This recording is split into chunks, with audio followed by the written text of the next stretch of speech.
Third prime end से लंबा होता चला जा रहा, फिफ्थ प्राइम एंड से थर्ड प्राइम एंड से जुड़ रहा है और ये लटकना चालू हो गया।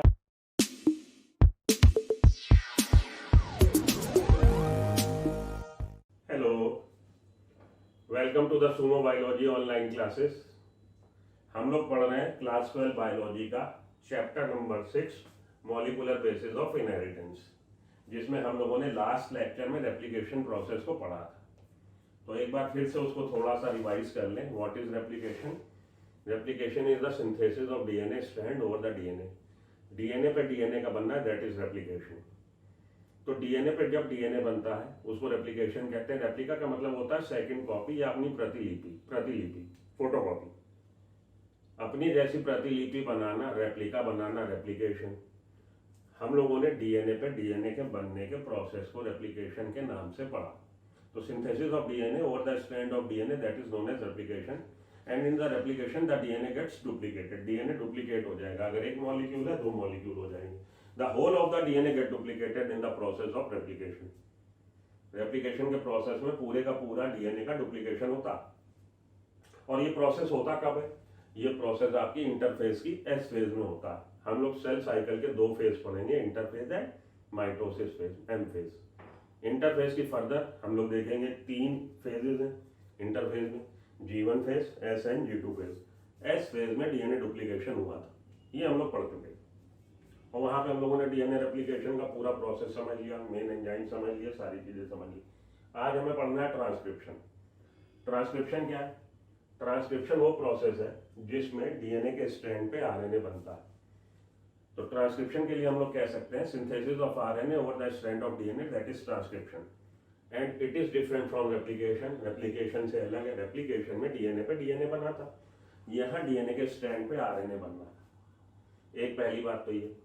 दूसरी बात कि डीएनए रेप्लिकेशन में the whole of the DNA get duplicated, whereas in case of transcription the part of the DNA only get transcribed. इसमें डीएनए रेप्लिकेशन में डीएनए के दोनों स्ट्रैंड ने टेम्पलेट स्ट्रैंड की तरह काम किया था और दोनों स्ट्रैंड पे कॉम्प्लीमेंट्री डीएनए स्ट्रैंड बने थे।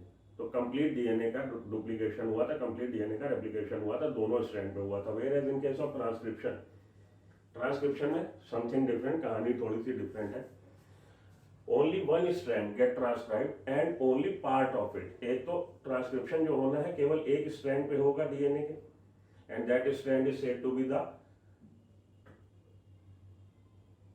वो स्ट्रैंड को हम क्या बोलेंगे? उस स्ट्रैंड को हम टेम्पलेट स्ट्रैंड बोलेंगे, और दूसरे वाले स्ट्रैंड को जिसपे कुछ भी नहीं हो रहा उसको बेसिकली हम कोडिंग स्ट्रैंड बोलेंगे। बिकॉज जो नया मैसेंजर आरएनए बनेगा, यहाँ मैंने मैसेंजर आरएनए बोल दिया, जरूरी नहीं मैसेंजर आरएनए की ही सिंथेसिस हो। मैसेंजर आरएनए बने, ट्रांसफर आरएनए बने या आरएनए बने, वो हमारा ट्रांसक्रिप्शन है। तो ट्रांसक्रिप्शन में आरएनए बनना है, वो मैसेंजर आरएनए बने या ट्रांसफर आरएनए बने या आरएनए बने, उसको हम लोग बोलेंगे ट्रांसक्रिप्शन। तो ट्रांसक्रिप्शन प्रोसेस में आपने देखा, अभी हम लोग बात कर रहे हैं कि ट्रांसक्रिप्शन प्रोसेस में only a part of the DNA get transcribed and over only one strand the transcription process taking place. केवल एक स्ट्रैंड पे बनेगा और उसका केवल पार्ट बनेगा। वो पार्ट, जिस पार्ट का ट्रांसक्रिप्शन हो रहा है वो पार्ट जीन कहलाएगा। तो जीन की परिभाषा के लिए, जीन की डेफिनेशन के लिए हम लोग बोलते हैं कि gene is the segment of DNA which have a coded information for a certain character. Gene DNA के सेगमेंट का, डीएनए का पार्ट का, डीएनए के स्ट्रैंड का एक सेगमेंट है, एक पार्ट है जिसके पास जानकारी है किसी कैरेक्टर के लिए। वो कैरेक्टर कुछ भी हो सकता है, जैसे प्लांट के केस में प्लांट की हाइट हो सकता है, फ्लावर का कलर हो सकता है, सीड का शेप हो सकता है, सीड का कलर हो सकता है प्लांट के केस में। और एनिमल्स के केस में आई कलर हो सकता है, स्किन कलर हो सकता है, हाइट हो सकती है, कुछ भी हो सकता है। कोई प्रोटीन, स्ट्रक्चरल प्रोटीन या फंक्शनल प्रोटीन, हार्मोन का सिंथेसिस या एंजाइम का सिंथेसिस, इन सारों का जानकारी किसके पास है? डीएनए के पास। और डीएनए का वो टुकड़ा जीन कहलाता है। तो फिर से एक बार, ट्रांसक्रिप्शन क्या है?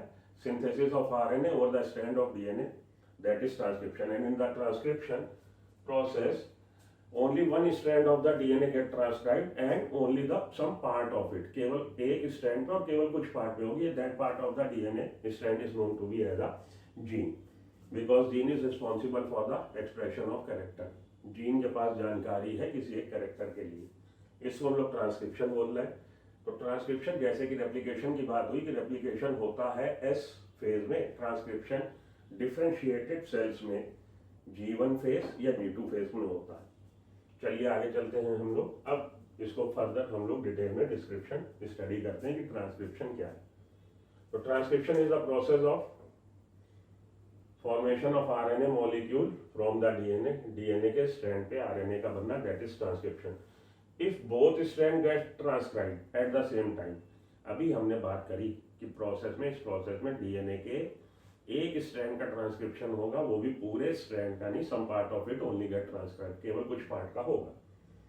क्या दिक्कत हो अगर दोनों पे स्ट्रैंड पे एक साथ बन जाए, अगर दोनों स्ट्रैंड पे हमारे मैसेंजर आरएनए बन जाए तो क्या दिक्कत हो? एक तो दिक्कत ये होगी कि इस तरह से जो दो मैसेंजर आरएनए बनेंगे, अब मैं यहाँ पे मैसेंजर आरएनए टर्म यूज कर रहा हूँ, उससे कंफ्यूज ना होइएगा। आरएनए का बनना और ट्रांसफर आरएनए का बनना भी ट्रांसक्रिप्शन कहलाता है, लेकिन जब हम लोग ट्रांसक्रिप्शन प्रोसेस पढ़ते हैं तो मेन फोकस हमारा मैसेंजर आरएनए के संदर्भ में होता है, और उसको संदर्भ में रखते हुए हम एक्सप्लेन करने की कोशिश करते हैं। तो कॉम्प्लिकेशन ये होगा कि इस तरह से जो दो आरएनए बनेंगे, दो स्ट्रैंड है डीएनए के, अगर इस स्ट्रैंड पे भी ट्रांसक्रिप्शन हो और इस स्ट्रैंड पे भी ट्रांसक्रिप्शन हो तो दो में से आरएनए बनेंगे। उन दोनों आरएनए पे न्यूक्लियोटाइड की जो सीक्वेंस है वो फर्क होगी। इस स्ट्रैंड पे जो बन रहा है, देखिए इस स्ट्रैंड पे जब बन रहा है तो ए के अपोजिट यू, क्योंकि राइबो न्यूक्लियोटाइड्स अरेंज हो रहे हैं, टी के अपोजिट ए, टी के अपोजिट ए, टी के अपोजिट ए, इस तरह से आ रहा है। ठीक है जी। तो इसके अपोजिट वाले स्ट्रैंड पे लॉ ऑफ कॉम्प्लीमेंटेरिटी को हम लोग गवर्न करते हैं, उस हिसाब से देखते हैं कि जी के अपोजिट यहाँ पे सी होगा, टी के अपोजिट ए होगा, डीएनए में ए होगा, और ए के अपोजिट टी होगा, ए के अपोजिट टी होगा, ये जो अलग हो गया है डीएनए का स्ट्रैंड जिसमें ट्रांसक्रिप्शन नहीं हो रहा, और टी के अपोजिट क्या होगा, टी के अपोजिट ए होगा, ए के अपोजिट टी होगा और ए के अपोजिट टी होगा।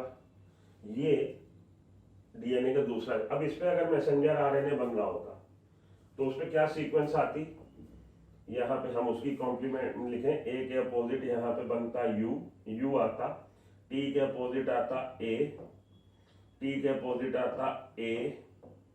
तो एक और हम लोग इमेजिन करके चल रहे हैं कि एक आरएनए इधर भी बन रहा है, उस पर क्या सीक्वेंस आती, ए यू, उसके बाद ए, तो यहाँ पे आता यू, उसके बाद टी टी, तो टी के अगेंस्ट आता ए और आता ए।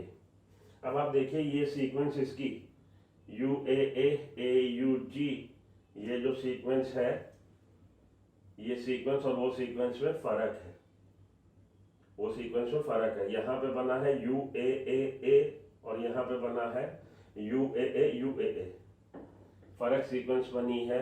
अगर इस वाले पे ट्रांसक्रिप्शन हो रहा है तो मैसेंजर आरएनए का कोड दूसरा आ रहा है, और इस वाले पे हो रहा है तो कोड दूसरा आ रहा है। यहाँ थोड़ा सा आप देख रहे होंगे स्पेस कम है, तो मैं आपको एक अलग स्लाइड पे इस इमेजिनरी सीक्वेंस को बना के दिखाता हूँ, आप लोग को क्लियर होगा।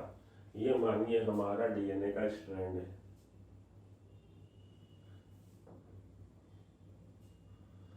ठीक है जी। इस पे इधर ए है, टी है, ए है, टी है, सी है। तो इसके अपोजिट वाले स्ट्रैंड पे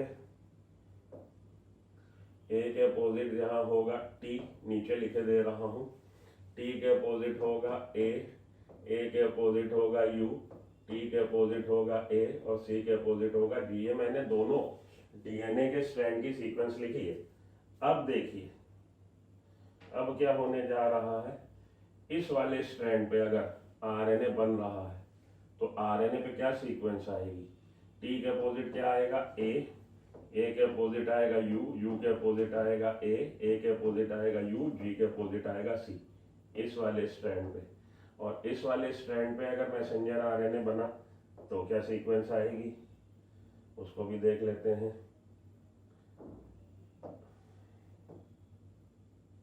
ग्रीन पे ग्रीन आप लोग को शायद इतना बढ़िया दिखेगा नहीं, तो मैं ब्लैक ले लेता हूँ, ठीक है। अब ठीक है। अब देखिए इस वाले पे सी के अपोजिट आएगा जी, टी के अपोजिट आएगा ए के अपोजिट आएगा यू, क्योंकि बनने जा रहा आरएनए का स्ट्रैंड, टी के अपोजिट आएगा ए और ए के अपोजिट आएगा यू, डी के अपोजिट आएगा ए और ए के अपोजिट आएगा यू। और जबकि जब इसमें बना था जी के अपोजिट सी, ए के अपोजिट यू, यू ए के अपोजिट यू, टी के opposite A.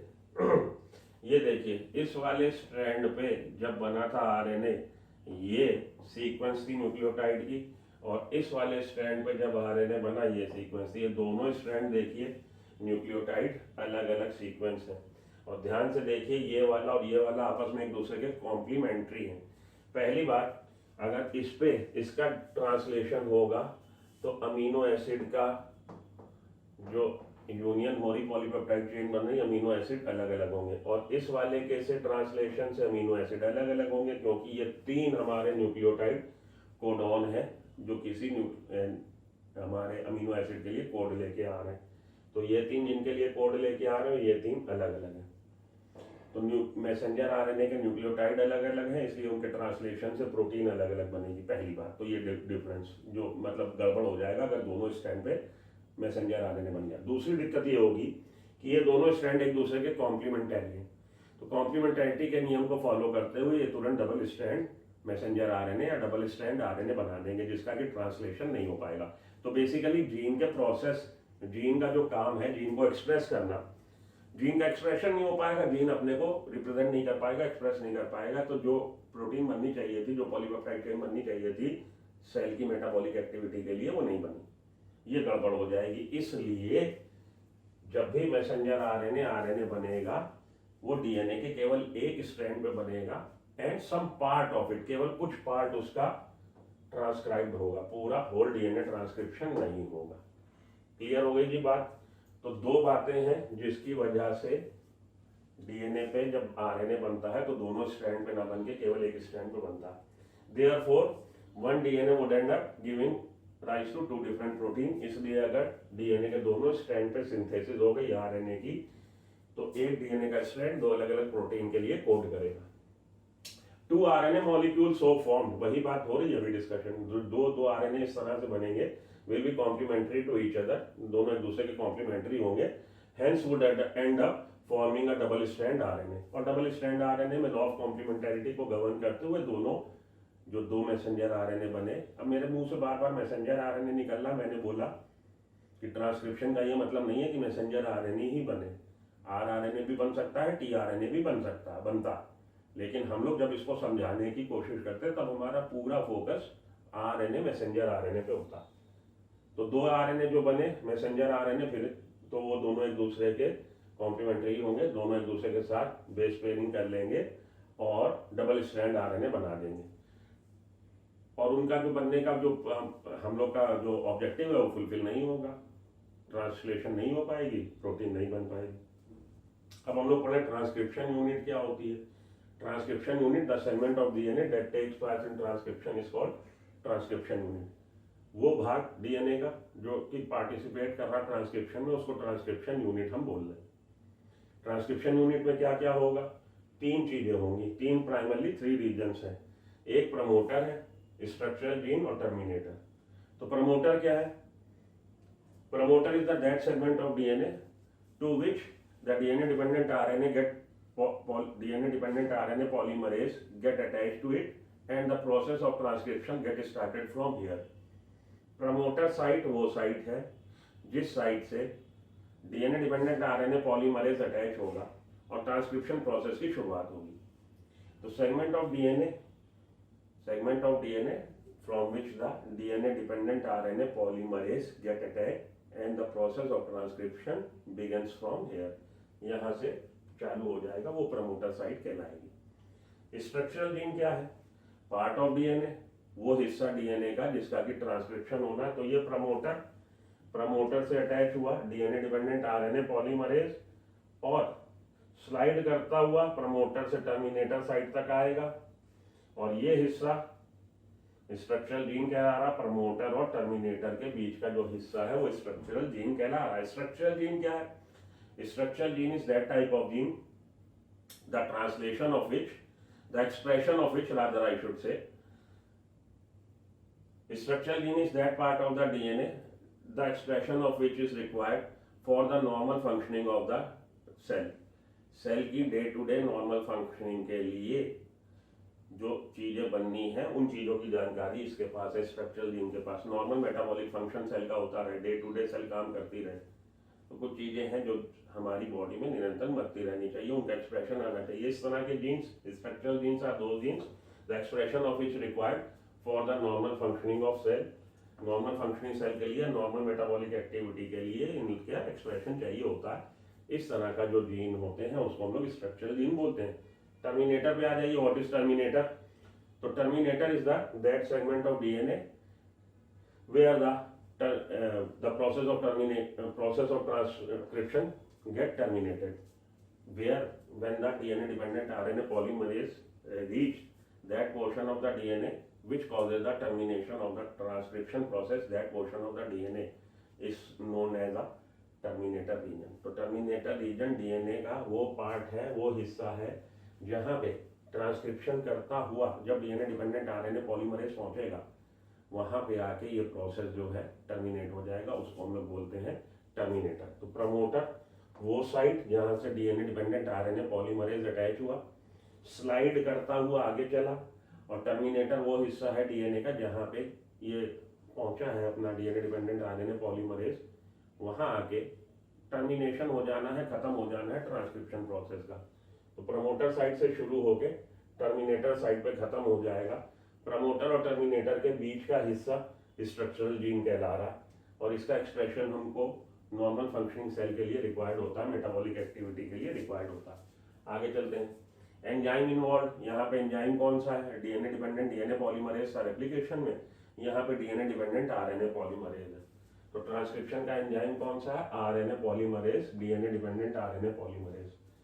कैटालाइजेज the in only one direction, 5th prime end to 3rd prime end. हमेशा एक्सटेंशन जो होगा 5th प्राइम एंड से 3rd प्राइम एंड की तरफ होगा। जब भी न्यूक्लियोटाइड नया जुड़ेगा 3rd प्राइम एंड से जुड़ेगा, क्योंकि 3rd प्राइम एंड पे आपके फ्री हाइड्रोक्सिल ग्रुप है, और free hydroxyl group reactive group है, बड़ा वेलकम करता है। कोई नया न्यूक्लियोटाइड उसके साथ आया, पास आया, तो उसके साथ तुरंत वो एस्टर बॉन्ड बनाएगा, और इस तरह से एक्सटेंशन होता चला जाता है स्ट्रैंड का।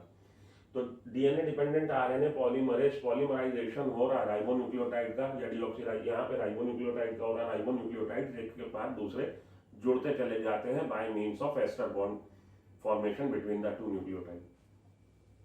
तो हमेशा एक्सटेंशन जो हो रहा है 3rd प्राइम एंड से हो रहा, क्योंकि 3rd प्राइम एंड पे हम लोग देखते हैं कि फ्री हाइड्रोक्सिल ग्रुप है, और 5th प्राइम एंड पे फॉस्फेट होता है, इसलिए हमेशा एक्सटेंशन जो होता है 3rd प्राइम एंड से होता है। Therefore the polarity strand with polarity 3rd prime end to 5th prime end act as a template. इसलिए वो वाला स्ट्रैंड डीएनए का जिसकी की पोलैरिटी 3rd प्राइम एंड से 5th प्राइम एंड है, वो टेम्पलेट की तरह एक्ट करेगा, उसको हम मास्टर स्ट्रैंड बोल देते हैं, और एंटीसेंस स्ट्रैंड और माइनस स्ट्रैंड बोल देते हैं।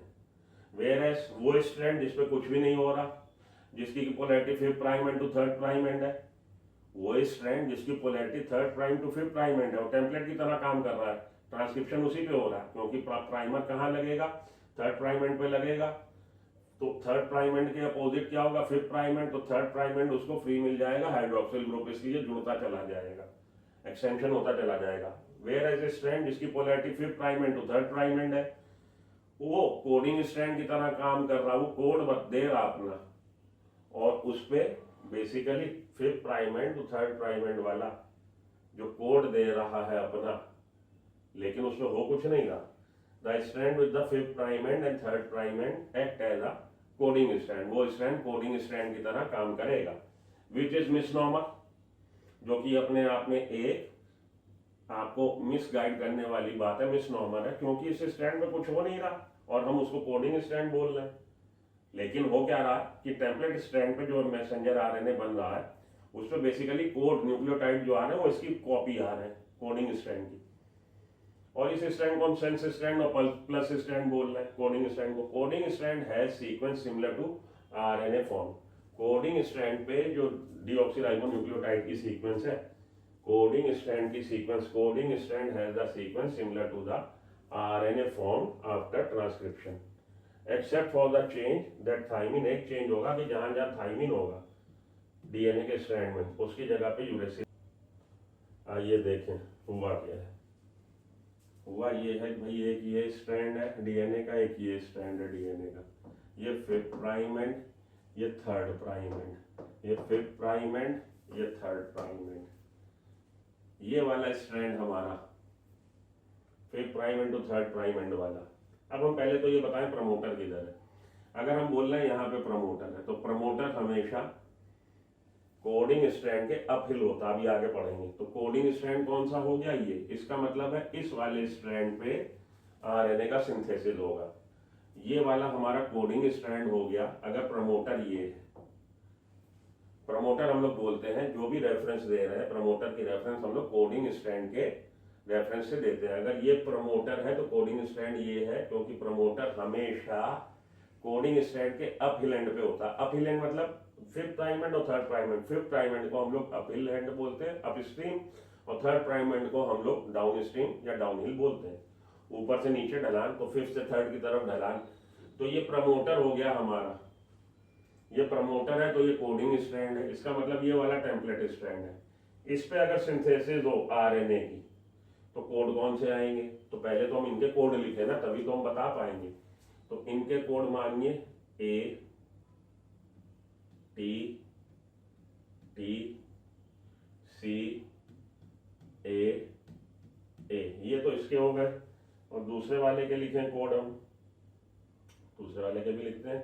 तो ए के अपोजिट क्या आएगा, टी आएगा, टी के अपोजिट क्या आएगा, ए, टी के अपोजिट ए, सी के अपोजिट जी, ए के अपोजिट टी और ए के अपोजिट टी। अब हम बोल रहे हैं कि इस वाले स्ट्रैंड पे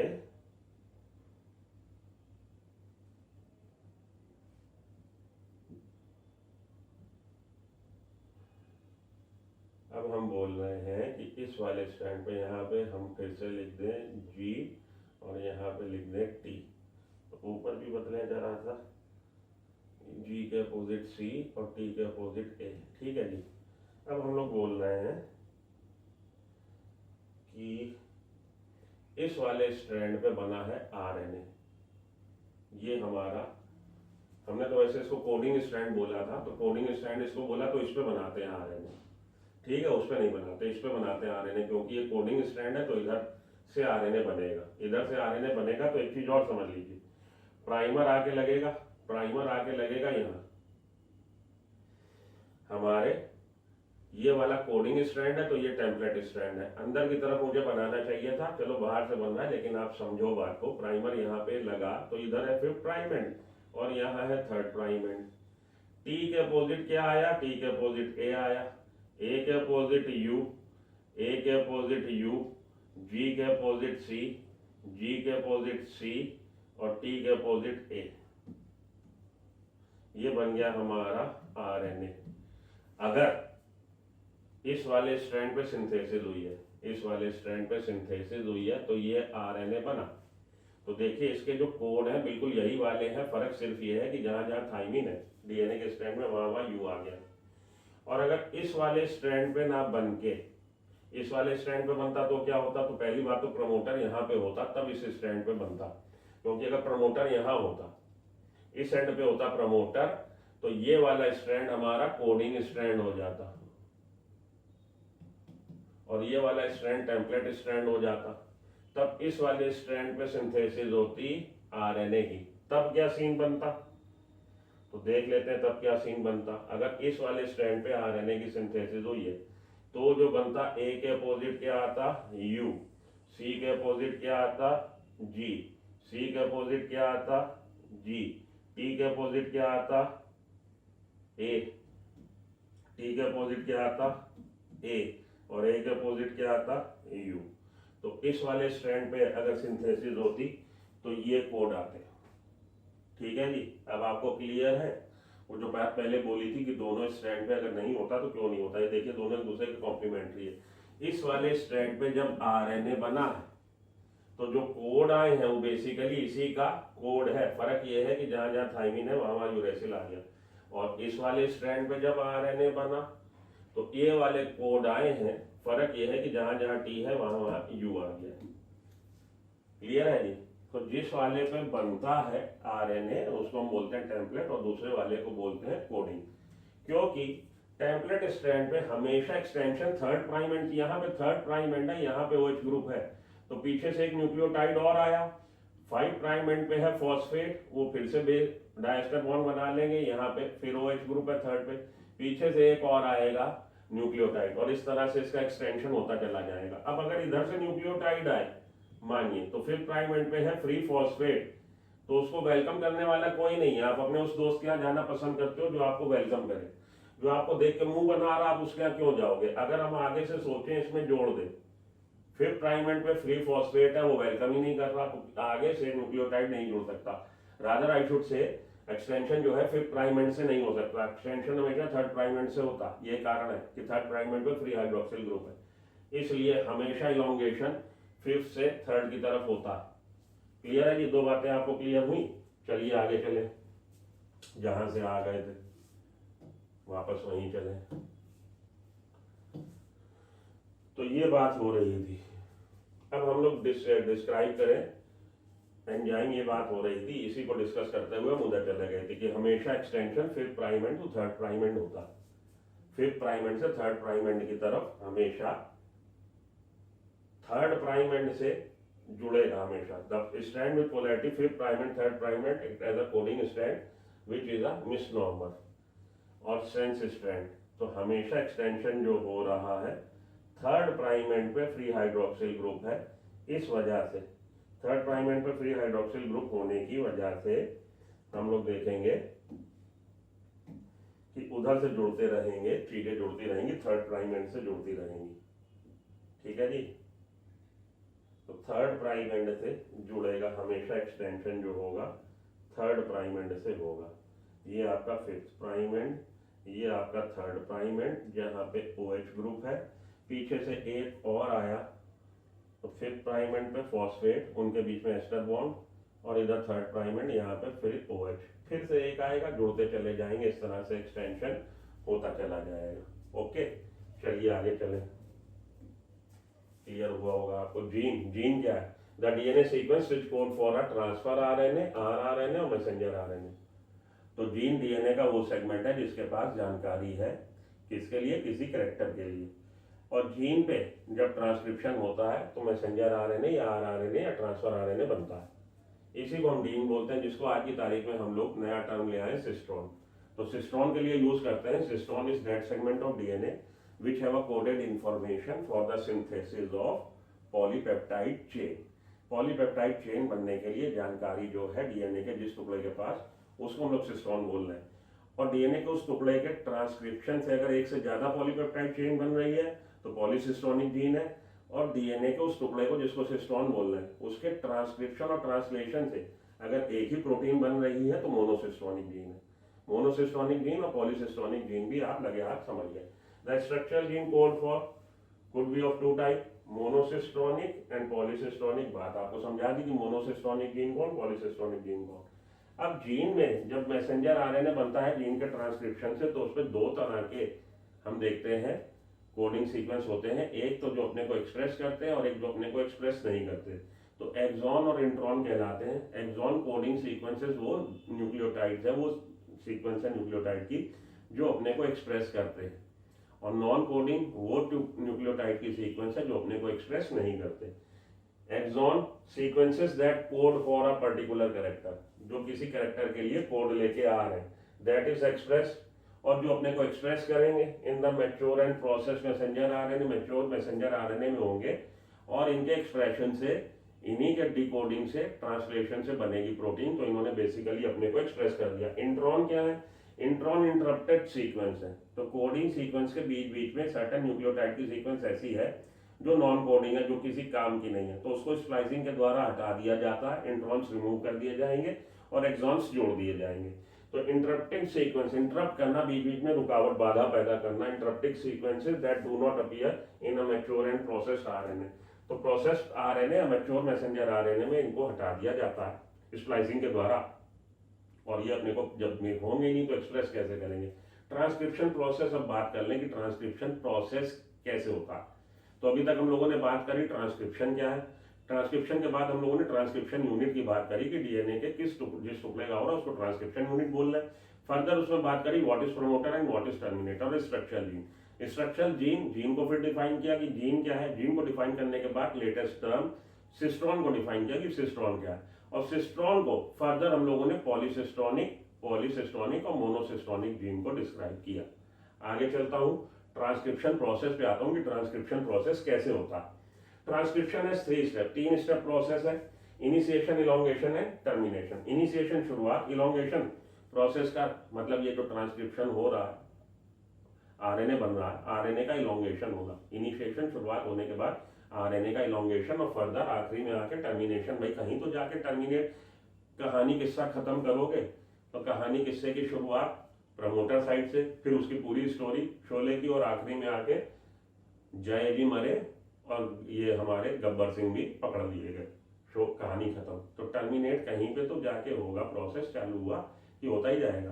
प्रमोटर साइड से शुरू हुआ इनिशिएशन, उसके बाद इलोंगेशन और आखिरी में आके टर्मिनेशन। इनिशिएशन, अब हम लोग उसको देखें। RNA polymerase binds with the promoter site. अभी आपको प्रमोटर जब मैंने डिफाइन किया था यही बोला था कि that sequence of DNA, that segment of the DNA from where the DNA dependent RNA polymerase get attacked and the process of transcription is started from here or initiated.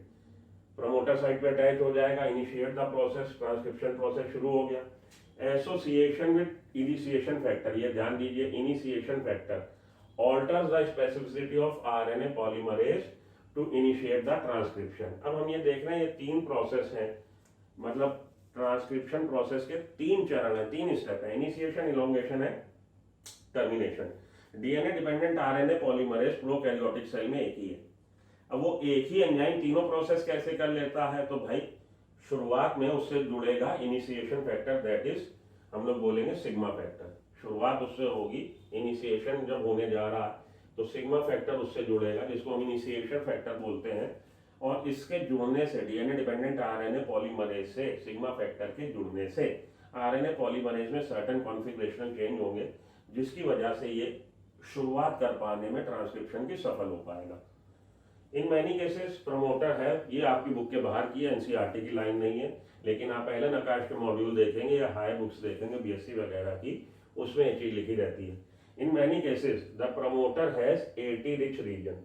अब ये डीएनए डिपेंडेंट आरएनए पॉलीमरेज को कैसे पता लगा कि ये promoter है, मुझे इससे अटैच होकर प्रोसेस चालू करना है। तो एक तरह से आप थोड़ा सा इमेजिन डेवलप करो कि वहां पे आपने एक बंदा डिप्यूट कर दिया जो वेव करके बता रहा है कि यहाँ जा भाई, यहाँ से प्रोसेस की शुरुआत कर।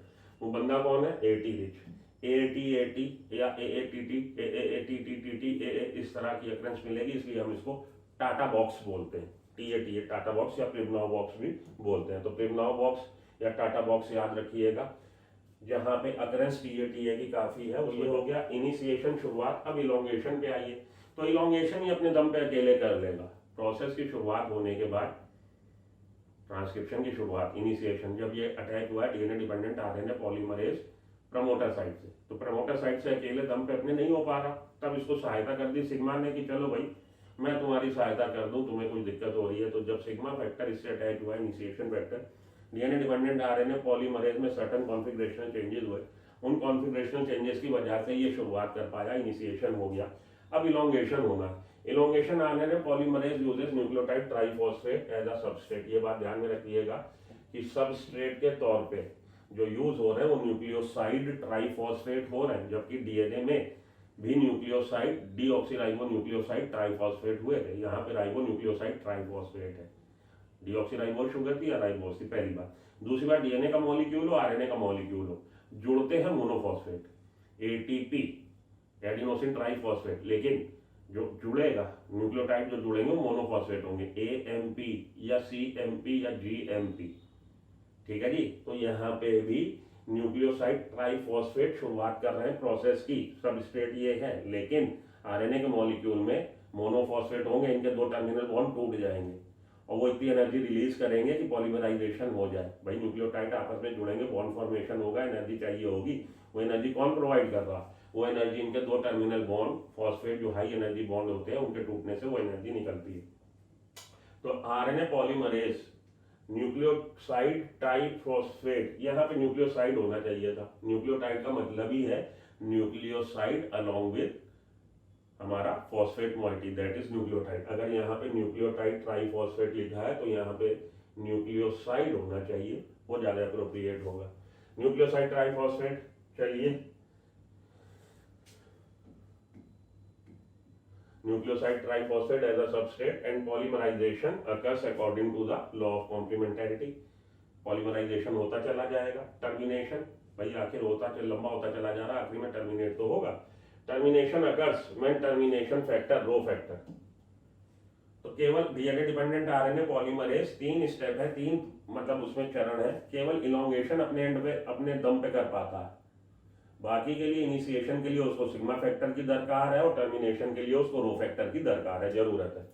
Alters the specificity of RNA polymerase, तो जैसे उसने सिग्मा फैक्टर ने इसमें कॉन्फ़िगरेशनल चेंजेस किए तो और ये इस काबिल हो गया था कि इसने इनिशिएशन कर दिया था, अब रो फैक्टर के जुड़ने से इसके साथ ये इस काबिल हुआ है कि टर्मिनेशन हो जाए ट्रांसक्रिप्शन प्रोसेस का। टर्मिनेशन रीजन है poly A base. Poly A base भाई ये तो आपने देखा कि प्रमोटर साइट की हम लोगों ने पहचान क्या रख दी भाई, प्रमोटर साइट कैसे पहचान पा रहा है DNA dependent RNA polymerase, TATA box या प्रिमना बॉक्स। इसी तरह से टर्मिनेशन, उसको क्या सपना आएगा कि मैं टर्मिनेट हो जाऊं, मतलब प्रोसेस खत्म कर दूं। इंडिकेशन ये है कि वहां पे पॉली ए बेस की कई बार एक ही अकरेंस होगी और पैलिंड्रोम साइट होगी। पैलिंड्रोम साइट आपको बायोटेक में बताऊंगा क्या होती है। As the RNA polymerase proceeds to the perform elongation, a short stretch of RNA remains bound to the enzyme. अब जैसे जैसे स्लाइड करता DNA dependent RNA polymerase DNA के स्ट्रैंड पे स्लाइड करता आगे बढ़ रहा है और आरएनए लंबा होता चला जा रहा है, केवल कुछ पार्ट आरएनए का इसके डीएनए डिपेंडेंट आरएनए पॉलीमरेज से अटैच होगा, बाकी का नीचे लटकता चला जाएगा। तो इलोंगेशन होगा, वो थ्रेड कहिए या मॉलिक्यूल कहिए, लंबा होता चला जा रहा है, लटक रहा, हैंग कर रहा। आखिरी में आके as the enzyme reaches the termination, जब एंजाइम पहुंचेगा टर्मिनेशन साइट पे, डीएनए डिपेंडेंट आरएनए पॉलीमरेज पहुंचा टर्मिनेशन साइट पे, this process, this nascent RNA, newly formed RNA और नवजात फॉल्स ऑफ अलग हो जाएगा and the transcription is terminated, और ट्रांसक्रिप्शन खत्म हो गया। अब ये जो आपको कहानी राम कहानी सुनाई है, इसका हम एनिमेटेड वीडियो एक देख ले तो आपको पिक्चर और क्लियर हो जाएगी। आइए अब उसको देख लेते हैं। देखिए प्रोसेस चालू हो गया, ये हमारा डीएनए का स्ट्रैंड है, इस डीएनए के स्ट्रैंड पे ये हमारा डीएनए डिपेंडेंट आरएनए पॉलीमरेज आया और ये इनिशिएशन करने जा रहा है, तो ये जुड़ेगा डीएनए के स्ट्रैंड से और शुरुआत कर देगा प्रोसेस की, इनिशिएशन स्टेज, इलोंगेशन और आखिरी में आके टर्मिनेशन। ये प्रमोटर रीजन है, टाटा बॉक्स यहाँ पे है। अब ये इससे आके टाटा बॉक्स अटैच हो गया, प्रमोटर साइड से अटैच हो गया और ट्रांसक्रिप्शन प्रोसेस चालू कर देगा, इनिशिएशन चालू कर देगा। तो अभी ये जो लूप है अभी वो आपस में जुड़, अब इसमें गैप पैदा कर देगा, इन दोनों स्ट्रैंड को आपस से एक दूसरे, देखिए स्ट्रैंड बबल फॉर्मेशन हो गया जिससे कि प्रोसेस हो सके। अब यहाँ से जुड़ने चालू हुए, लॉ ऑफ कॉम्प्लीमेंटेरिटी के हिसाब से न्यूक्लियोटाइड जुड़ने चालू हुए, ठीक है जी, न्यूक्लियोटाइड जुड़ने चालू हुए और ये जैसे जैसे लंबा होता चला जा रहा, थ्रेड लटकता चला जा रहा, थोड़ा सा उससे अटैच है, ये स्लाइड करता आगे चला जा रहा, स्लाइड करता ये आगे चला जा रहा। फिर से देख लीजिए, थोड़ा सा प्रोसेस जो है तेज हो गया, इनिशिएशन, इलोंगेशन, टर्मिनेशन। फिर से मैंने आपको बैक कर दिया एनिमेटेड वीडियो, फिर से देख लीजिए। ये DNA dependent RNA polymerase attach हुआ है, कहाँ से, किस साइड से, प्रमोटर साइड से, इलोंगेट। अब ये इसका बबल फॉर्मेशन करेगा, इनको दूर दूर कर देगा, दूर दूर कर देगा, ताकि ये जब इनका गैप बन जाएगा तब पहले प्राइमर लगेगा, फिर prime end third prime and, उसने इलोंगेशन थर्ड प्राइम एंड से करना, ठीक है। थर्ड प्राइम एंड से जुड़ते चले जाएंगे न्यूक्लियोटाइड, आरएनए का स्ट्रैंड लंबा, ये इसने देखिए बना दिया, यहाँ पे अब जुड़ने लगे। तो इधर से इधर जब ये चलेगा, हमारा जो आ रहा है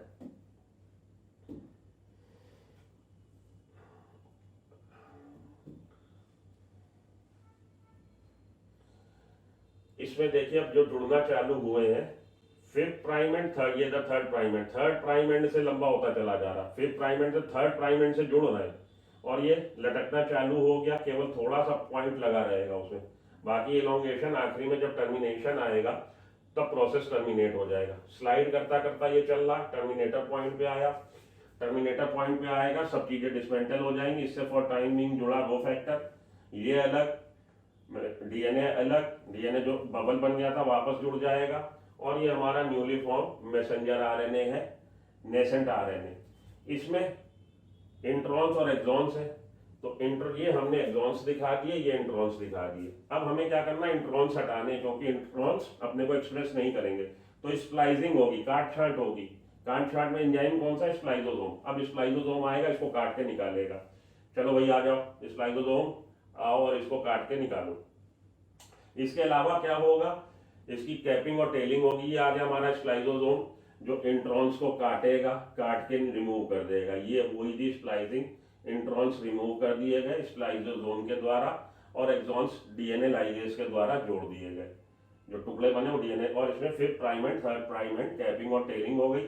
अब ये मैच्योर मैसेंजर आरएनए हो गया, ये न्यूक्लियस में बना, न्यूक्लियस से निकल के आ गया साइटोप्लाज्म में, और इसका अब हो जाएगा ट्रांसलेशन। ये कंप्लीट। आगे चलते हैं।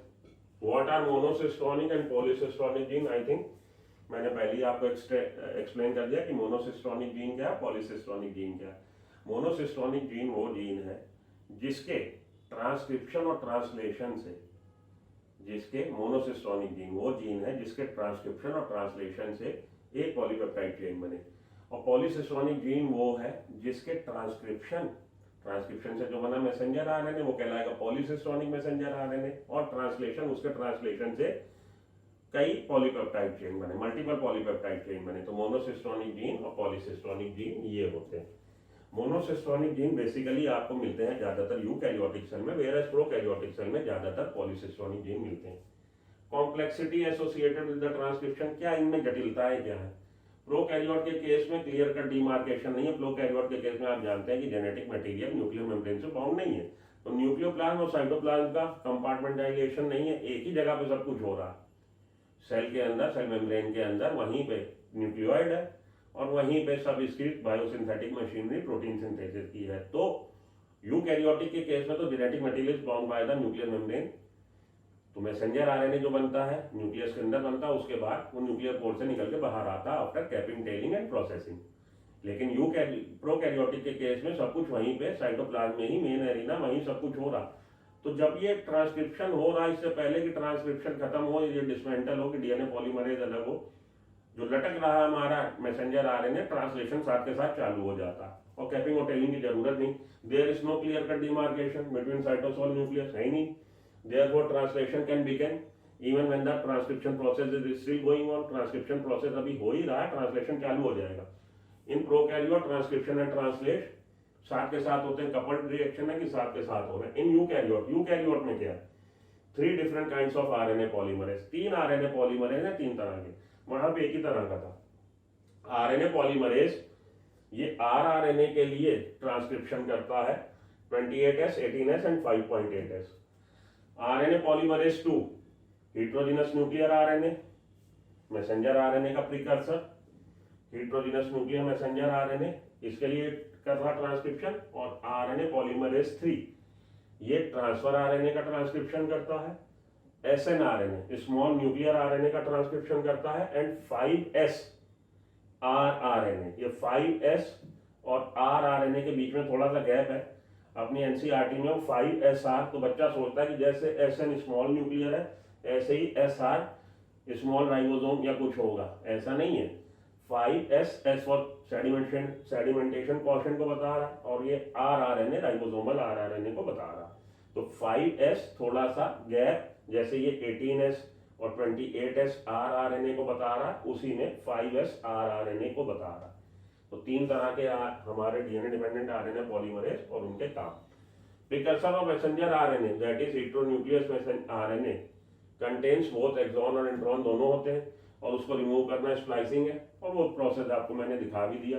एक्सॉन क्या है, वो सीक्वेंस है that code for a particular character, जो किसी पर्टिकुलर कैरेक्टर के लिए कोड ला रहे हैं, एक्सप्रेस करते हैं अपने आप को। और प्रोसेस मैसेंजर आरएनए में होते हैं इंट्रॉन्स इंटरप्टिंग सीक्वेंस है that do not appear in messenger RNA, जो नहीं अपीयर होते।